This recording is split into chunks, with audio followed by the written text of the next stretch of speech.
Hey, Mike, Andy, this is Hunter. I just started a lawn care business this summer, the start of spring here, and I'm 16 years old, closing in on 60 properties, and I'm just wondering what should I do to find an employee or like someone I can trust, you know? Yeah, like the first thing is, so you have 60 properties now, and are you doing them all yourself? Yes, I And am. and did you get all 60 this year, or has that been over the past few years? No, no, no. The past 4 months now, I've collected over 60 yards. And just recently, I had gone to lawncaremedia.com, your website where you sell your sample door hangers and everything. And went ahead and went over to Visprint and I bought 500 copies of the like the instant quote door hangers, and I went and handed them out. And I got 50 more bonds. People calling me in, and I just don't know if I can fit them in and do them myself, which would be 100, Yep. 110 lawns, and that'd It this be this crazy. So I think I'm totally, and, working and out. I'm assuming you need someone to kind of trust, as you said, like trust them a lot, because do you still go to school? Not actually. I got out of 10th grade, and as I was going into 11th, I went ahead and dropped out, got my GED, and now I'm full time in the lawn care and landscaping industry.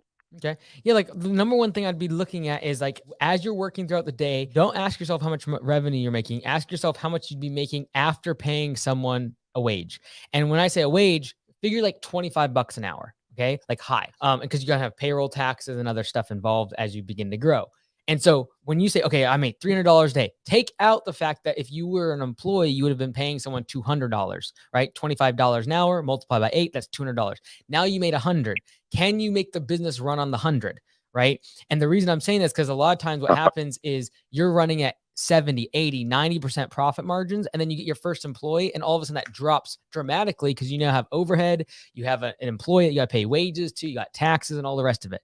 And so start figuring what you'd actually be making with an employee doing the work. And then you got to add like an additional 20 or 30% because they're not going to be as efficient as you, right? And then if the business is still making money, I would recommend making sure that that number works at a higher rate, right? So if, again, that's why I said $25 an hour. Everyone's like, well, I can hire someone for 15, a friend or whatever. Great. But is that sustainable so that when you get to 120 mowing customers, because this friend comes and helps you along, you give them cash or whatever. Well, when that person bails on you, now you've got to go find an employee and you have 120 mowing customers. That's a big problem because you have now your pricing is not built in a way that sustains actually paying a real employee. And so even if you do go ahead and get a friend or someone to help you on the side, or they help you on the weekends or something like that, and you go from 60 to 80 or 90, that's fine. But make sure that your pricing is built in a way that if someone is going to leave and bail on you, you can go out and get another employee at market rates, which I would recommend keeping that number higher than what it really is in your head, because that's what you will need to be able to afford in a pinch if that employee drops out on you. Does it make sense? Yeah, that's totally understandable. Once I get to a certain point with them, and um, sooner or later gonna have to get another truck and trailer. When should I decide to start like P for P, I would get, I or would would, that be an option? I would do P for P as soon as you don't have oversight of the employee, right? So as soon as you get either a second employee or a second truck, that's when P for P needs to be instituted, because now you can't have eyes on them all day long. Like if you get this first employee, technically you don't need P for P, pay for performance, because Yeah. you're going to be able to manage them all the time. As soon as you get that second truck and they're out working separately from you, or you get a second employee, which typically means you're going to split the crew, you'd want to have P for P involved. For now, just make sure that every single job has budget hours assigned to it, because then transitioning over to P for P will be easy. And furthermore, as you hire right now, if you're not using P for P, make sure that what you're paying people per hour is less than what you're going to be able to pay on base pay using P for P.